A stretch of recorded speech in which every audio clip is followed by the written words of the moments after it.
let's see. Agatha didn't have memories, then she got memories, and then she assembled a heist crew. It took 2 episodes, and they still don't have the Declaration of Independence. Take me to Witch's Road. Oh yeah, and there's a road. Powerful stuff, really. This is a kidnapping. The 4 words uttered by my grandma in the toothpaste aisle at Target, which led to 5 hours of intense questioning by our wonderful friends in law enforcement, somehow makes its way into the episode. Is this like perpetual night? Like, as a vibe? Kids. All I would have expected to see down here were remnants of our failed public transit system. 99% of the time, the sin of public transit is that it's overworked and underfunded. However, in this instance, the fault lies with the genius that built a subway underneath a suburb. Random woman with no obvious magical qualities. This point should have been raised last episode when Sharon thought y'all were there to do laundry.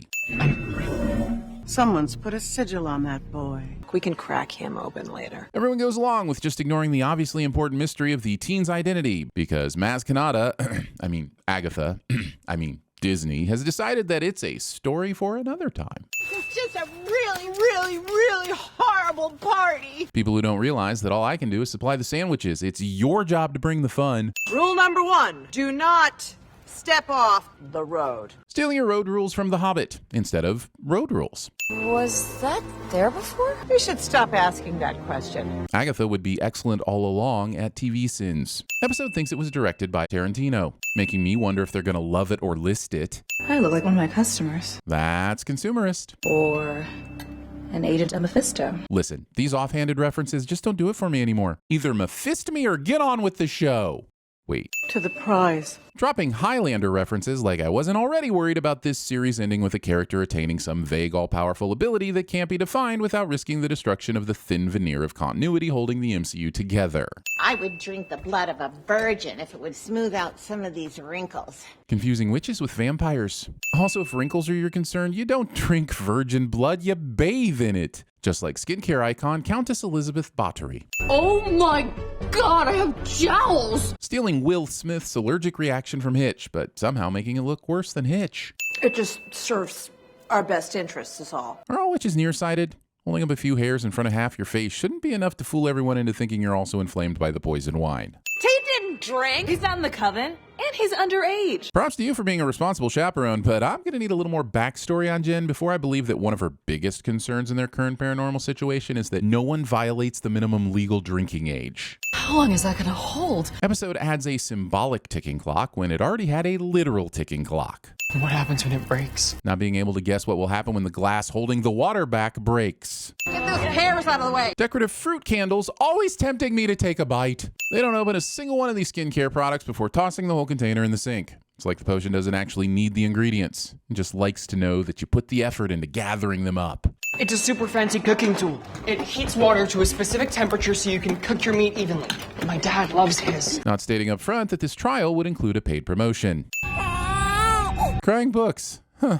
What will Amazon think of next? I must have forgot something. Blood. Wanting me to believe that Frankincense and the gut of a eusocial insect. are more easily remembered than blood. They can take your power, Jen, but they can't take your knowledge. Agatha thinks that the potion needs Francis Bacon to roll over in his grave. Thanks for being underage. Saying this to anyone, ever, at all, for any reason. Stop cutting hands for blood. You don't get that much out of it and you risk slicing important nerves. Just prick a finger. Sheesh. Episode summons these previously unseen magical shot glasses instead of, I don't know, having one of these witches summon them. Did it work? And now I'm worried that the Witch's Road is just going to be a series of escape rooms. She's so little. Why is she so heavy? Short shaming. Is that a thing? Or is everybody just cool to make fun of short people?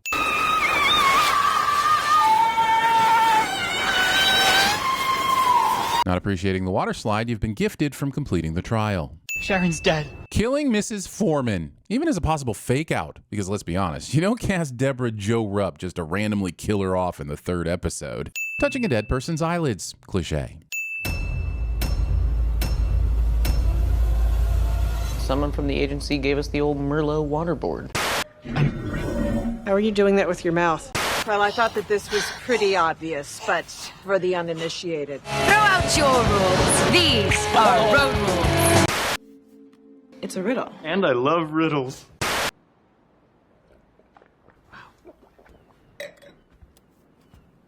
All right, fine. I drink a little. But it's all organic, right? I mean, there's no petroleum in there. It's vegan. I found the frankincense. And myrrh, which I am regifting, because who needs myrrh?